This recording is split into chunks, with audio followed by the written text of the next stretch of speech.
Assalamualaikum warahmatullahi wabarakatuh. Perkenalkan, nama saya Saskia Alamulida dari kelas 2C Program Studi Analis Kesehatan. Pada kesempatan kali ini saya akan membahas tentang pemberlakuan MEA atau Masyarakat Ekonomi ASEAN.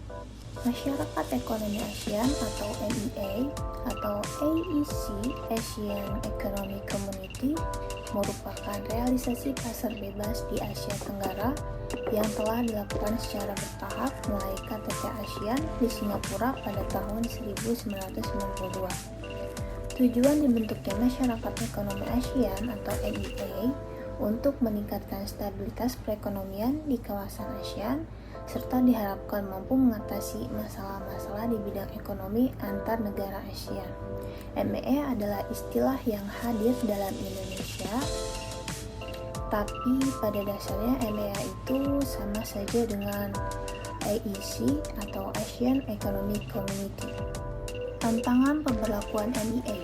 Konsekuensi atas kesepakatan MEA tersebut berupa aliran bebas barang bagi negara-negara ASEAN, dampak arus bebas jasa, dampak arus bebas investasi, dampak arus bebas tenaga kerja terampil, dan dampak arus bebas modal. Hal-hal tersebut tentunya dapat berakibat positif atau negatif bagi perekonomian Indonesia. Adapun dampak pemberlakuan MEA. Pemberlakuan Masyarakat Ekonomi ASEAN atau MEA sudah dimulai sejak 2015.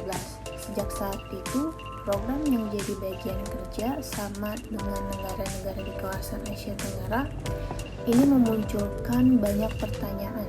Misalnya, apa dampaknya bagi tenaga kerja dengan diterapkannya pasar bebas ASEAN ini?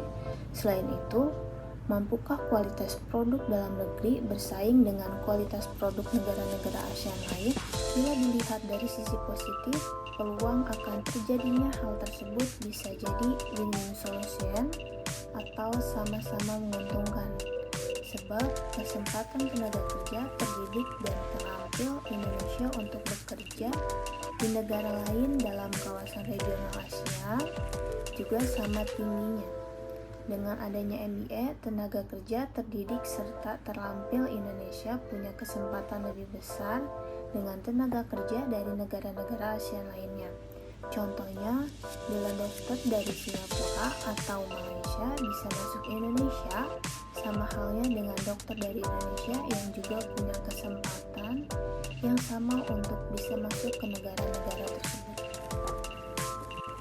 Peluang dan tantangan dengan berjalannya MEA.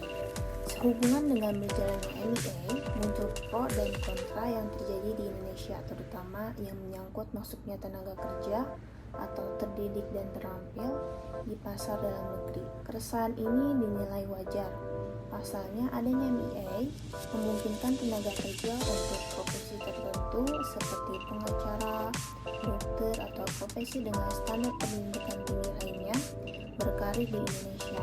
Terlebih, kebutuhan tenaga kerja terdidik serta terampil untuk profesi-profesi tersebut belum tercukupi dan terpenuhi secara merata di wilayah-wilayah Indonesia.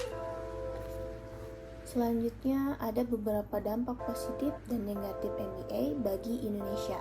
Dampak positifnya, peningkatan kapasitas ekspor produk lokal ke mancanegara dan meningkatkan devisa negara. Yang kedua, dampak positifnya itu mempermudah investor untuk menjalankan investasinya di Indonesia. Yang ketiga, mendorong masyarakat untuk meningkatkan kualitas keterampilan pribadi dan berpikir terbuka. Adapun dampak negatif dari MEA ini, terencananya posisi industri lokal karena tidak sedikit produk luar negeri yang memiliki kualitas lebih dibanding dengan produk lokal. Dampak negatif yang selanjutnya adanya eksploitasi sumber daya alam dan sumber daya manusia di Indonesia. Yang terakhir, dampak negatifnya itu sulitnya mendapatkan pekerjaan karena harus bersaing dengan masyarakat luar yang punya kualitas yang lebih baik. Upaya menghadapi pasar bebas. Yang pertama, memperbaiki kebijakan ekonomi untuk menghadapi gempuran pasar bebas. Kedua, memberikan kemudahan bagi para pelaku usaha, terutama usaha mikro dan menengah, dalam mendapatkan kredit usaha dengan bunga lunak.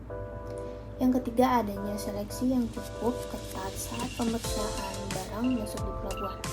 Cukup sekian pemaparan dari saya, kurang lebihnya mohon dimaafkan. Wassalamualaikum warahmatullahi wabarakatuh.